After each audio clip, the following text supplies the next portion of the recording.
Okay, hi all. The This is the third part of the series of answers to the questions from college knowledge and curriculum for the second semester B.Ed. So we already have two videos that have question number 1 to 10. So let's go with the new video. If you're not interested in the audio feed, please do mute and listen. Just go through the content, or you can take a print out of it. So let's jump into the first question. What is educational change? Discuss the causes for educational change. Educational change refers to the process of making significant alterations or improvement. Why do we have an education change? Because it is lagging, it is not up to the mark, whether it is we are doing a change because we want to inculcate or adapt to the new technological advances, or new changes, new discoveries in science, or new findings in history. uh, to inculcate that, or into bring into these are some examples. There could be many more examples that we need to do this. So educational change, your process was not good, your educational system was not good, your pedagogy was not good, your methodology was not good. So these are various things that there is a change. Educational change refers to the process of making significant alterations or improvements in the structure, method, and outcomes of the educational system.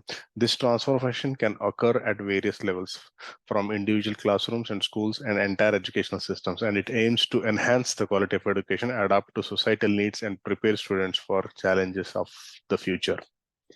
The key causes for educational. So what are the basic? So societal evolution. The society has evolved and its needs have changed. Its way of thinking has changed. So the educational system also has to cater to these changed or evolved preferences of the society.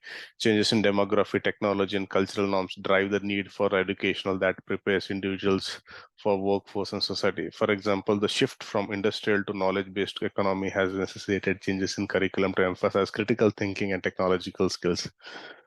Technological advancements. There is a rapid advanced technology revolution. There is IT and BT and various different things that are coming. So we need to cater to that. There has to be an educational system which actually will promote this kind of knowledge, so that there is economic balance, in terms of jobs and all. So we have to have that in the system, an education system, global, and the usage of those, such as laptops, mobile phones, into our education system while learning. Many people use this kind of devices, right? So we also have to weave our educational system into those by utilizing those kind of new advanced mediums.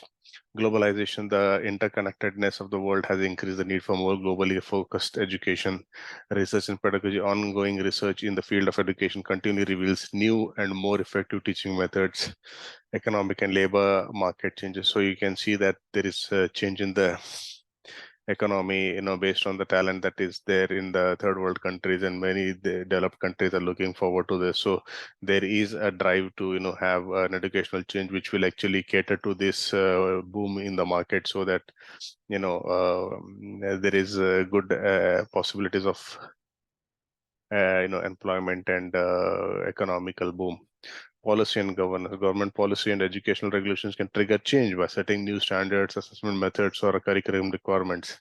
These policies often reflect the priorities and goals of national education.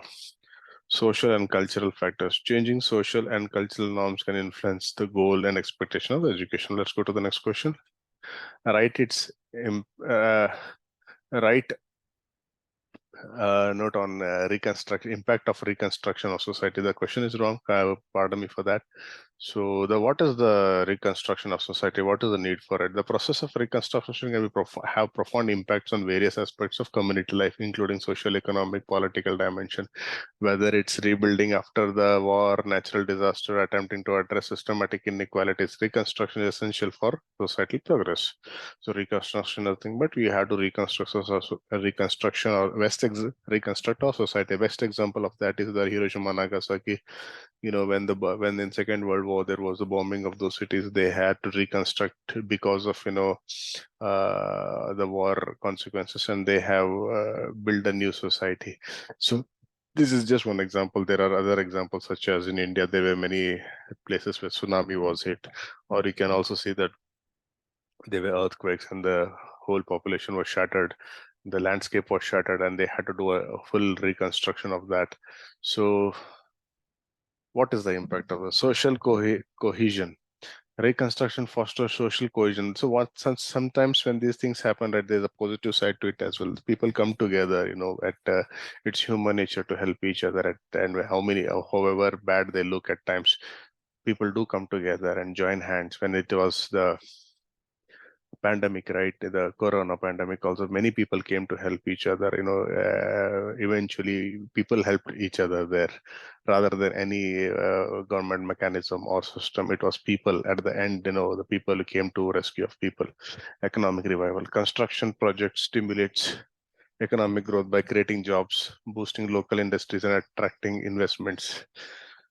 Infrastructure development, rebuilding physical infrastructure such as road, bridges, schools, healthcare facilities significantly improves the quality of life. Political transformation, reconstruction often goes by hand in hand with political reform, governance improvement. It presents an opportunity to establish more inclusive and accountable political system. Environment sustainability, post-disaster conflict reconstruction offers a chance to incorporate sustainable practice such as green infrastructure into building process, because you're starting it from new, right? So it's better to incorporate the look into the longevity of the process and see that what mistakes previously were done to avoid them. Reconstruction projects can address historical inequities by prioritizing marginalized communities and ensuring that they benefit from rebuilding process. It provides a platform for rectifying past injustices in advance. One other example I would like to give also is that, when there is a hydropower station or a dam that is built, there is a lot of, people are rehabilitated to different places. There are, so there also schools are rebuilt, or, the farms are, given back. So that also, there is a very, conscious decision to make, the society equivalent, wherein the allotment also is done in a place where there is actually people are habitated side by side. So that is one other example. So next question, explain the interrelation of nationalism and secularism in relation with education. Nationalism basically is promoting a strong sense of identity and loyalty to one's nation. So, and it can be a unifying force, fostering patriotism and sense of belonging among citizens. In education, nationalism can manifest through the promotion of national curriculum that emphasizes the country's history, culture, and values. Secularism, on the other hand, advocates for the separation of religion from affairs of the states and public institutions, including education. A secular education system is designed to be inclusive and accommodating of all religious beliefs and backgrounds. It ensures that no single religion is favored over others, creating a level playing field for students of diverse faiths. However, it's important to strike a balance to avoid secularism being perceived as anti-religious and anti-national values, which can lead to backlash and resistance. So please go through the questions, and let's go to the next question. What is multiculturalism? Write a note, write the school and daily routine classroom activities with reference to world. What multicultural basically, when the world is becoming small and small because of the advent of technology, you can see that in a university or a school, or in bigger cities, you see that many students are coming from different parts of the world. A single classroom can have people coming from different countries, different race, different cultures, right? So this multicultural concept is there. So it is very important to have a class wherein, which gives which is very tolerant about other cultures, and also looks into their perspectives as well. In a multicultural school setting, the daily classroom routine is designed to reflect these principles. Students from various cultural backgrounds are exposed to curriculum that recognizes and respects their diverse heritage. Lessons often incorporate materials and examples from different cultures to provide a well-grounded education. Classroom activities are designed to encourage interaction and collaboration among students of various cultural backgrounds.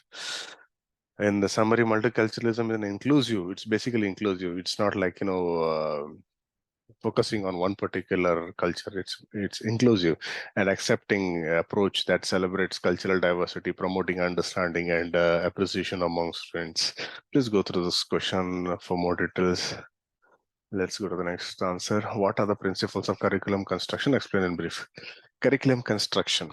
So this is basically how you construct a curriculum. What are the principles involved? So what do you have to keep in mind while constructing a curriculum?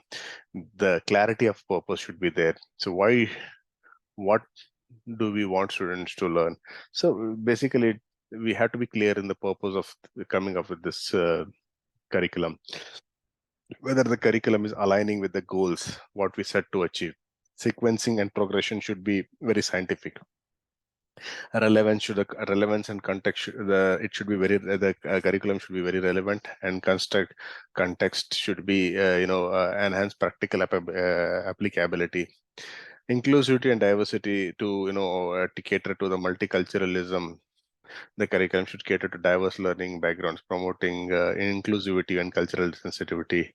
Assessment and evaluation. Curriculum construction should include provisions for assessing, evaluating students' learning to determine if the curriculum is effective. Feedback and improve. There should be space for feedback and improvement. Continuous professional development. It should promote that, and ethical and moral consideration. Please go through this question. The next one. So we have completed 5 more questions. Please do stay tuned for the next set of questions. We'll be uploading them soon. Thanks for your time, and stay tuned and happy learning, guys.